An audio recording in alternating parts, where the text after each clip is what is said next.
Hello and welcome back, everyone, to the La-Mulana 2 showcase on Rocket Rabbit Commentaries. And in this episode, I actually cut out most of Past Credit being lost. So now that I recall that I have cut out most of us being lost, we're gonna go do a bit of exploring in another area that we've not been to. But first, we have another mini boss to go take on that I can actually more easily take down.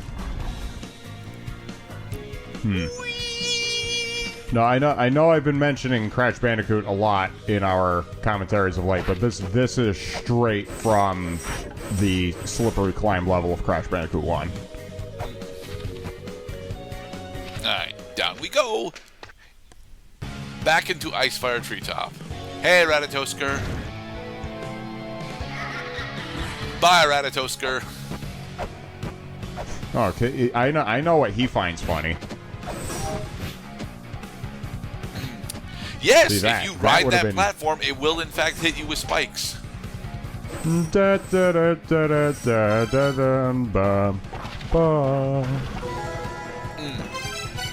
don't get Kirby killed now. If you can see a hazard coming, definitely do not walk right into it like a silly person. Alright.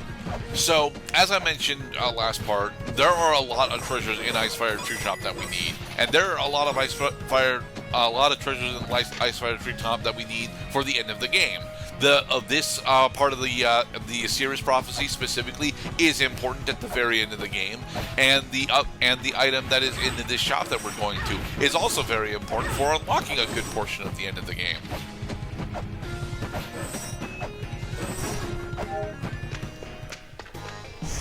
Yes, Enga Musica, which was a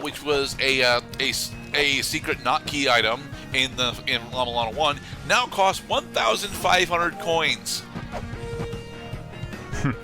And yes, it is in fact entirely mandatory in this game, because there is a puzzle involving Orpheus and Eurydice that you need to have Enga Musica and the harp in order to actually, solve.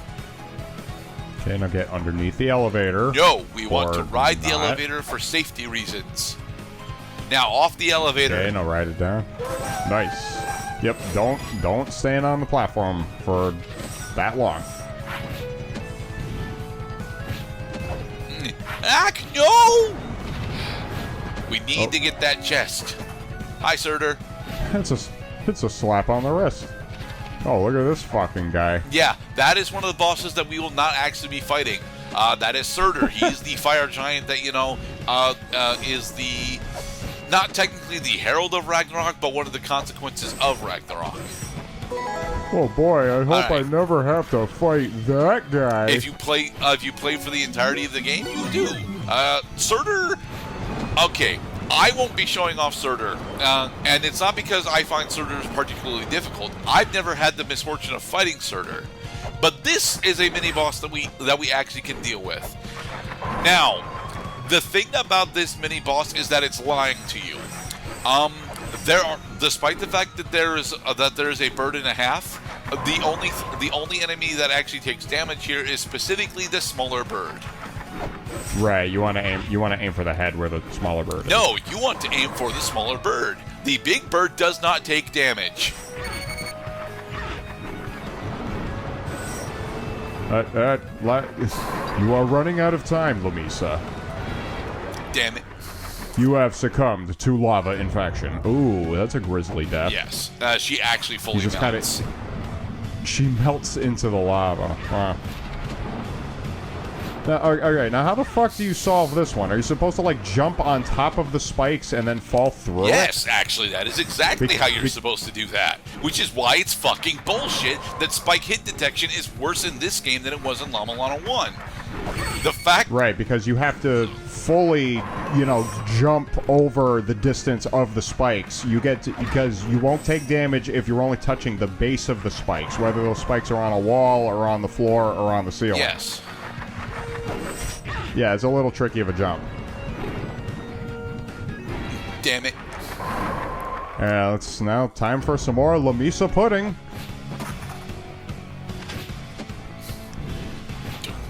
I do like the track for Icefire Treetop, but I fucking hate this area, man. Oh wait, I got an idea. Yes, let's fall through the spikes over there. You're supposed to climb to the top of the ladder, go up here, and then fall all the way down. Problem, of course, being is that didn't follow the way. Problem, of course, being is that the enemy density makes that actually significantly more difficult than it's supposed to be, because you have to deal with the lindworm, you have to deal with the wall chick, and you have to deal with Mushu as well, all trying to take you down. Oh. All right, just stand on this edge of the circle. It can't just stand here because every time that Vedfalknir, comes back in, he's going to knock you off. So I understand the boss. So the boss health bar is unaffected when you hit the big bird, but can you at least repel the big bird by hitting him? You cannot repel the big bird. So really, what you have on your hands is you have a time limit. Okay, awesome. We got all the coins too. For defeating Vedfalknir, we have successfully unlocked the Ankh Jewel. Damn it! That is not what I was looking for.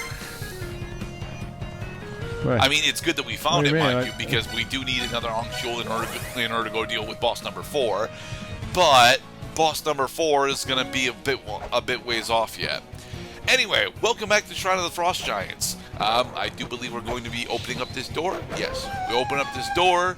And this NPC, Thrymir, tells us about... Yes, this is actually a clue for the pillars that are immediately to the left and right in this room. Both sides of this room are fake. So you got to discover which of the two fake ends you have to go through? Which is both of them. Oh. Well, which one do you go through first? I think we're going through the left one first, specifically because it's the one that we're riding, but... Loving it now. Oh, Jesus. Don't worry. You're not going to get crushed on that one, okay? But you will get crushed on that one. No, you'll get hit by spikes on this one. Loving an elevator. I'm getting hit by spikes. Loving an elevator. God damn it, guys. Why the fuck do we program the game this way?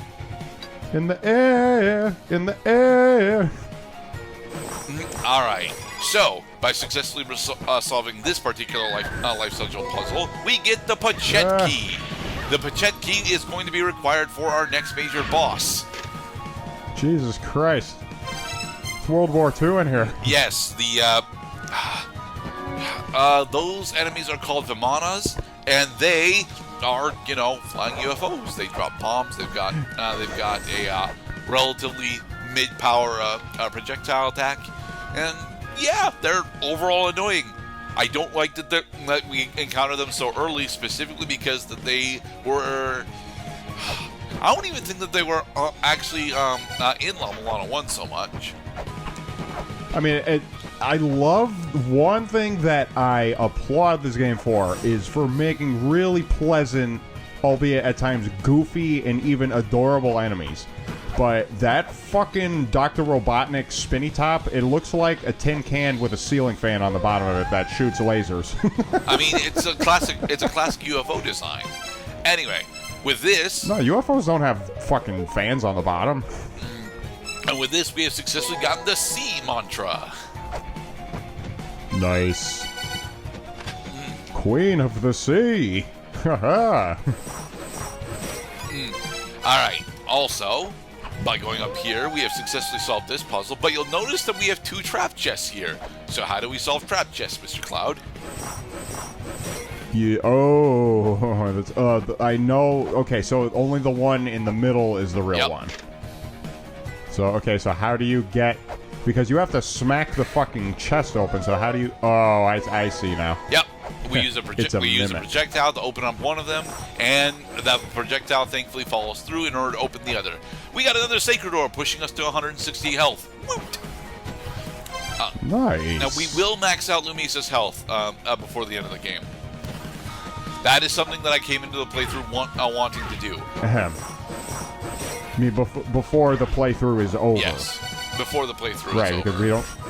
Because, yeah, viewers, I hope you're not looking forward to Rocket Rabbit getting you those credits and beating the final boss, because you're not going to get those. Yeah.